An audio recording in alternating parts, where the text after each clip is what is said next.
Hello Andy, Andariki Namaskaram. Welcome back Gopi I Technology. In this video we have discussed fifth video. Before we starting this video, previously I made some videos. Okay, if you have not watching that videos, I will give you the videos link in description.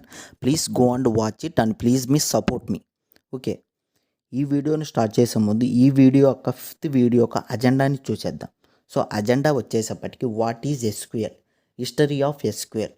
Okay, అసలు structured query language అంటే ఏంటి, ఈ structured query లాంగ్వేజ్ని use చేసుకొని మనం డేటాని అసలు ఎలా స్టోర్ చేసుకోగలం, ఈ స్ట్రక్చర్డ్ క్వెరీ లాంగ్వేజ్లో ఉన్నటువంటి క్వెరీస్ని మనకి ఏ విధంగా యూజ్ అవుతుంది.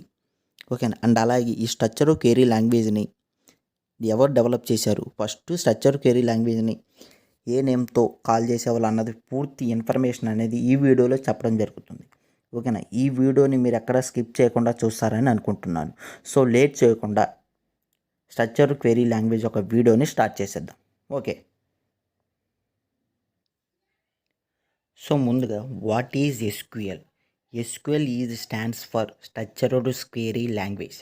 ఓకేనా, ఎస్క్యూఎల్ ఫుల్ ఫామ్ వచ్చేసప్పటికి స్ట్రక్చర్డ్ క్వెరీ లాంగ్వేజ్.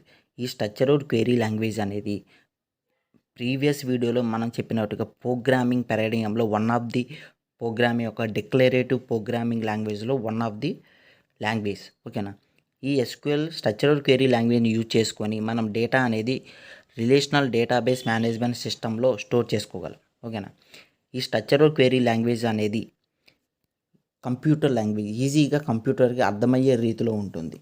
ఓకేనా, ఈ స్ట్రక్చర్డ్ క్వెరీ లాంగ్వేజ్ని యూజ్ చేసుకొని మనం స్టోర్ చేసినటువంటి డేటాని డేటాబేస్ నుంచి ఈజీగా యాక్సెస్ చేసుకోవడానికి అండ్ అలాగే మ్యానిపులేట్ చేసుకోవడానికి ఈజీగా ఉంటుంది. ఓకేనా, ఈ స్ట్రక్చర్డ్ క్వెరీ లాంగ్వేజ్ని ఐబిఎం కార్పొరేషన్ 1970s డెవలప్ చేశారు.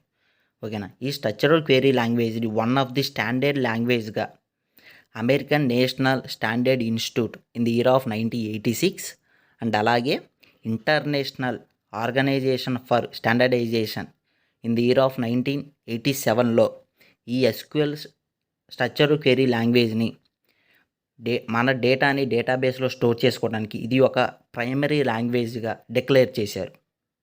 ఓకేనా, అండ్ అలాగే ఈ ఎస్క్యూఎల్లో ఉన్నటువంటి కీవర్డ్స్ కావచ్చు అవన్నీ మనం నాట్ కేస్ సెన్సిటివ్. ఓకేనా, అండ్ అలాగే ఈ స్ట్రక్చర్డ్ క్వెరీ లాంగ్వేజ్ అనేది standard language to communicate with relational database management system. ఓకేనా, స్ట్రక్చర్డ్ క్వెరీ లాంగ్వేజ్లో ఉన్నటువంటి క్వెరీస్ని యూజ్ చేసుకొని మనం డేటాబేస్లో ఉన్నటువంటి డేటాని కమ్యూనికేట్ చేయడానికి యూజ్ అవుతుంది. ఓకేనా, ఈ స్ట్రక్చర్డ్ క్వెరీ లాంగ్వేజ్లో ఉన్నటువంటి క్వెరీస్ని మనం డిఫరెంట్ వేస్లో కనుక కేటగరైజ్డ్ కనుక డివైడ్ చేసినట్టయితే 4 టైప్స్ ఉంటాయి. అవి వచ్చేసేపటికి DDL, DML, TCL, DCL. DDL data definition language, data manipulation language. TCL transaction control language. DCL ఇలా 4 టైప్స్ ఉంటాయి. ఓకేనా, so SQL statements are used to perform different operations in database. So ఒక్కొక్క method అనేది some different operations అనేవి perform చేస్తుంది. ఓకేనా, structured query లాంగ్వేజ్ని use చేసుకొని మనం డేటా అనేది టేబుల్ ఫార్మేట్లో కనుక స్టోర్ చేసినట్టయితే ఓకేనా దాన్ని మనం RDBMS relational database management system అంటాము. ఓకేనా, ఫర్ ఎగ్జాంపుల్ ఆ స్ట్రక్చర్డ్ క్వెరీ లాంగ్వేజ్ యూజ్ చేసుకుని డేటాని కనుక మనం కీ అండ్ వాల్యూ పేరుతో కనుక స్టోర్ చేసినట్టయితే దాన్ని మనం డిబిఎంఎస్ డేటాబేస్ మేనేజ్మెంట్ సిస్టమ్ అంటాం. ఓకేనా, డేటాని టేబుల్ ఫార్మేట్లో కనుక స్టోర్ చేసినట్టయితే ఆర్డీబీఎంఎస్, డేటాని డాక్యుమెంట్ ఫైల్ ఫార్మేట్లో కనుక స్టోర్ చేసినట్టయితే డిబిఎంఎస్. ఓకేనా, with help of structured query language. ఓకేనా, సో మనం రాసినటువంటి క్వెరీస్లో end of the semicolons అనేవి మ్యాండేటరీగా ఉండొచ్చు, ఉండకపోవచ్చు, డిపెండింగ్ అపాన్ అవర్ క్వెరీస్. ఓకేనా, some times are not recommended. ఓకేనా, this is about structured query language. ఓకేనా, సో ఇక్కడ మనం స్ట్రక్చర్డ్ క్వెరీ లాంగ్వేజ్ యొక్క ఇన్ఫర్మేషన్ చెప్పడం జరిగింది. So next history of SQL. ఓకేనా, హిస్టరీ ఆఫ్ ఎస్క్యూఎల్. ఇనీషియల్గా స్ట్రక్చర్డ్ క్వెరీ లాంగ్వేజ్ని మనం స్ట్రక్చర్డ్ ఇంగ్లీష్ క్వెరీ లాంగ్వేజ్ అని పిలిచేవాళ్ళం.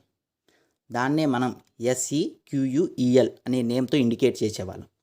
దీన్ని డెవలప్ చేసింది IBM కార్పొరేషన్.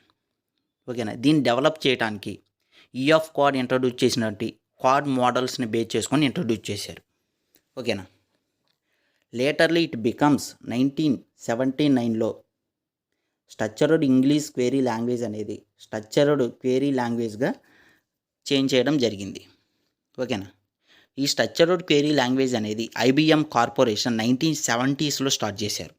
ఓకేనా, with help of one of the doctor Edgar Frank Codd అనే scientist is the one of the worked in IBM. ఓకేనా, ఈయన ఇంగ్లీష్ కంప్యూటర్ సైంటిస్ట్.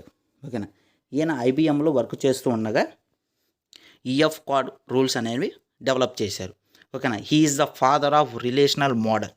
సో ఈయన ఇంట్రడ్యూస్ చేసినటువంటి relational model యొక్క 13 రూల్స్ని బేస్ చేసుకొని మనం డేటా అనేది డేటాబేస్లో స్టోర్ చేస్తాము. ఓకేనా, of code introducing relational model for database which is the theoretical basics of for relational database and relational database management system. ఓకేనా, సో ప్రీవియస్గా SQL లాంగ్వేజ్ని స్టాండర్డ్ లాంగ్వేజ్గా డిక్లేర్ చేసినటువంటి ANSI అండ్ అలాగే ISO. సో ఈ 2 institutes అనేవి structured query లాంగ్వేజ్ని primary లాంగ్వేజ్గా declare చేశారు. And అలాగే ఈ relational మోడల్ని ఇంట్రడ్యూస్ చేసినటువంటి ఆఫ్ కోడ్ అనే వ్యక్తి 1981లో టర్నింగ్ అవార్డ్ని రిసీవ్ చేసుకున్నారు. అండ్ అలాగే 1994లో he was introducing the fellow of the ACM Association for Computing Machinery అనే దాన్ని డెవలప్ చేశారు. ఓకేనా, this is about history of SQL and what is structured query language. ఈ 2 టాపిక్స్ని మనం ఈ వీడియోలో చెప్పడం జరిగింది. సో ఈ వీడియో కనుక మీకు నచ్చినట్టయితే like, share, comment and don't forget to subscribe Gopi I Technology. Thank you to all.